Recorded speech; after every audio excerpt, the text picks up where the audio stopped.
Hello, everyone. This is Rahul Reddy. I'm a mentor with Career Launcher Bangalore. I have with me Sakshi Nair. She has secured an All India rank of 91 in CLAT 24.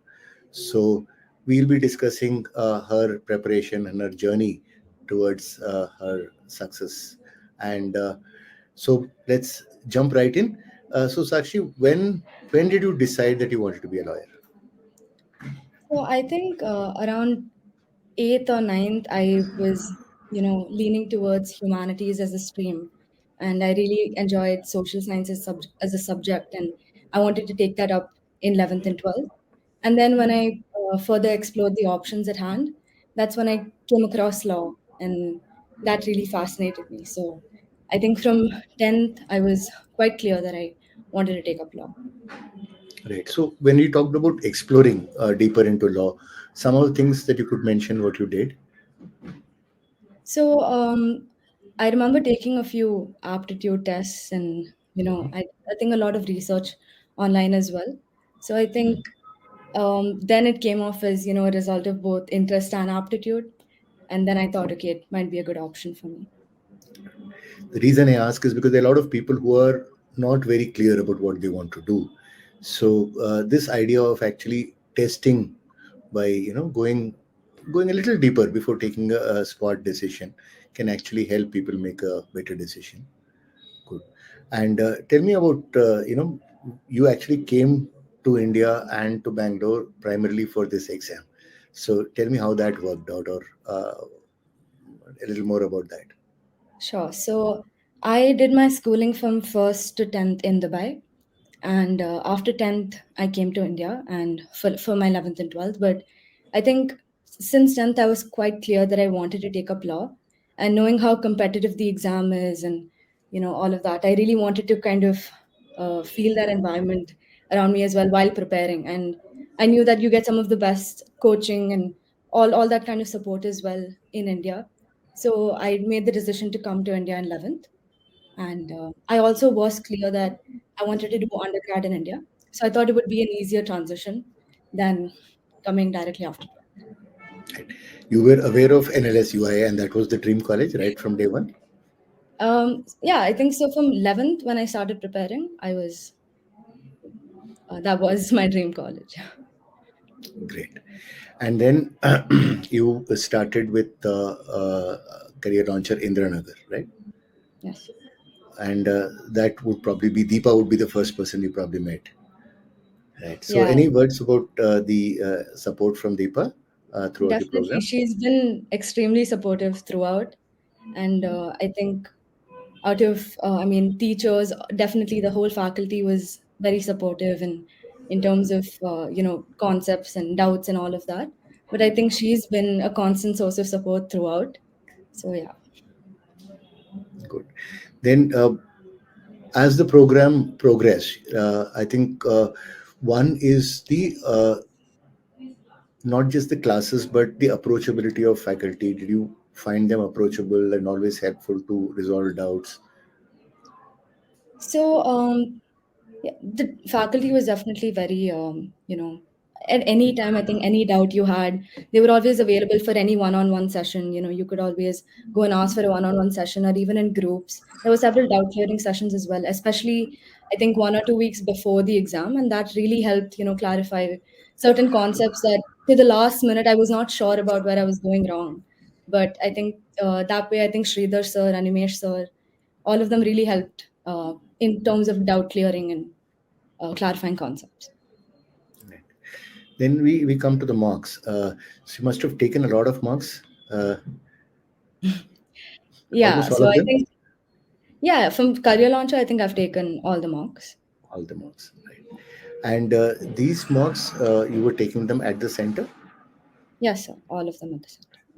Again, a small point because CLAT being an offline exam, we normally encourage students to take it offline as much as possible. Though we do have the option of taking the mock online, and probably word from the topper helps, further push home the message that yes, it makes sense to take the marks offline.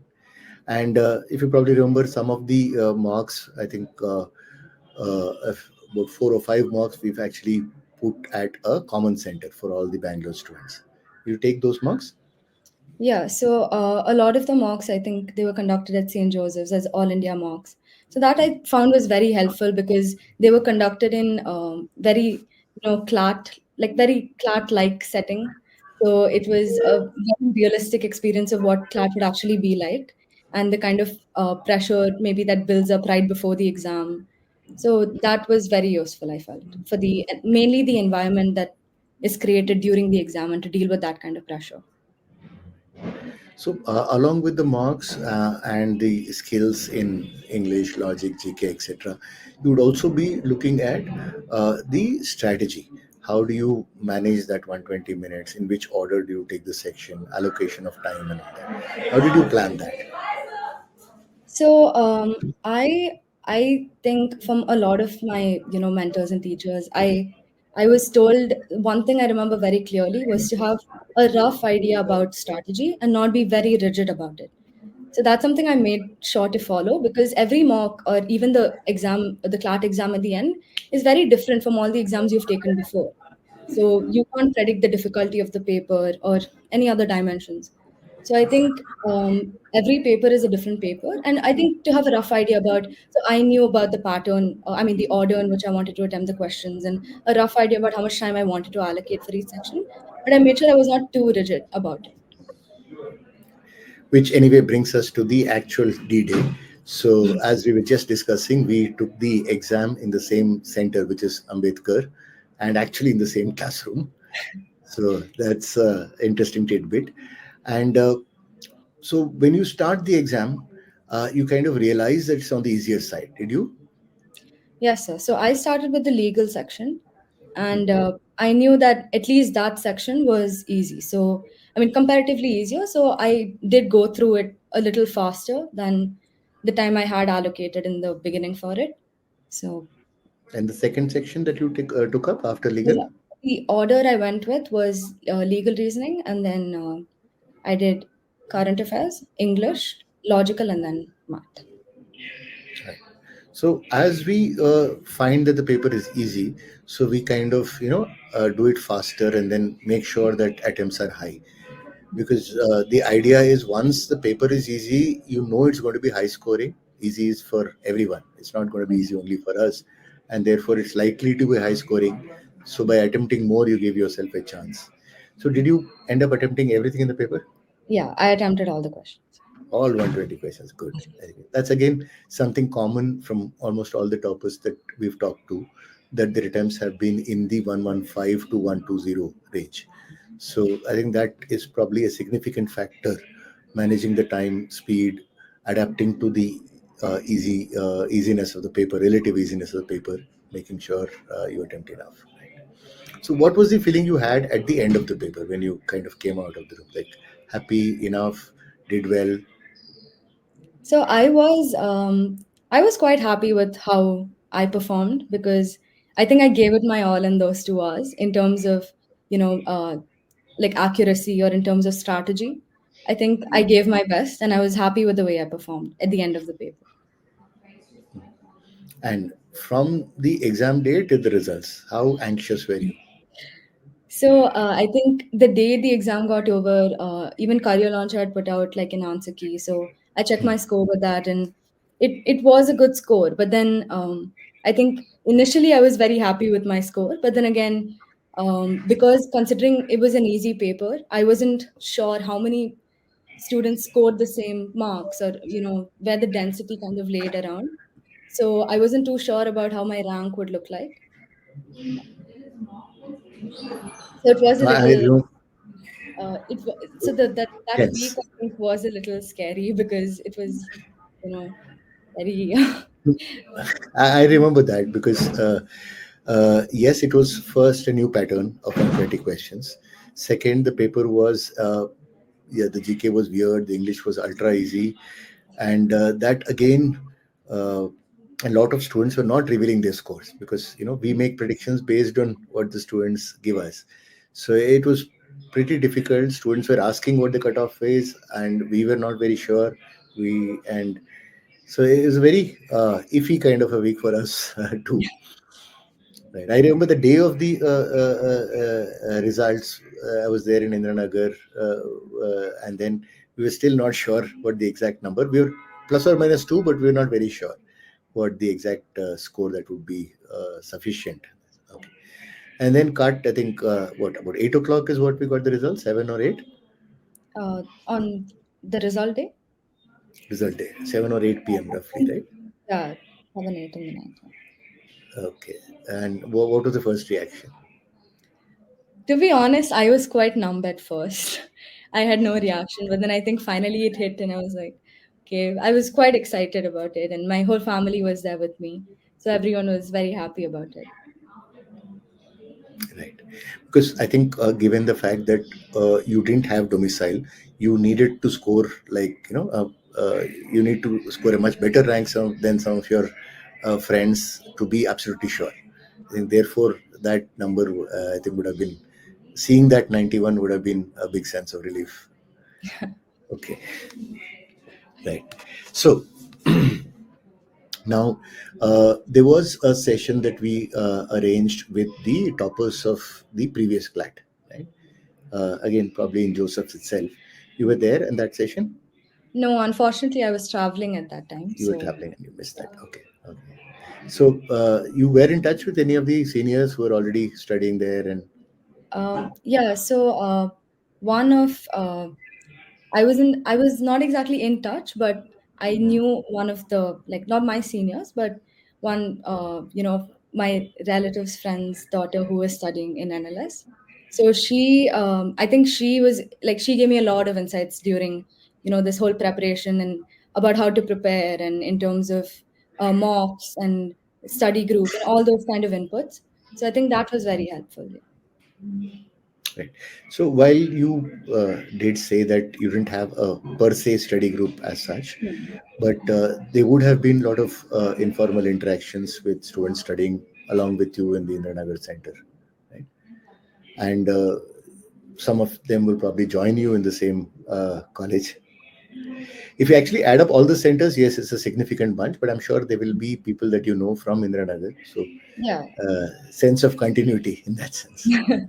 So I think for me, I was my study groups were kind of on and off, but I've definitely had some very, you know, very good sessions about it in terms of GK, and a lot of good discussions that took place. So I think for that, it was largely like a one-on-one kind of a thing, not really like a group. But even I think from Bangalore, I have a few friends from Indranagar who have gotten in. So, and I think again during the doubt clearing sessions, everyone would come up with one of their doubts, and everyone would discuss, and that gave a lot of insight. So I think even peers really make a difference. That I think that's the perspective because there is a sense that highly motivated and talented people together they tend to bring out the best in each other. So in a sense that everybody improves when they kind of push each other. So that's one of the things that this having a peer group makes a difference, which probably was what you considered when you said, look, I could have technically you could have studied an online program from Dubai itself, but then you would miss this part. Yeah. Good. So, any tips? I'm sure you've seen that there are people already preparing for the CLAT 2025. So, tips from your end on what they can do in the next 1 year. Um, so I think first, I've seen a lot of people and on different platforms kind of already start panicking about next year's paper, because they feel if this year's paper was easy, next year's would be difficult.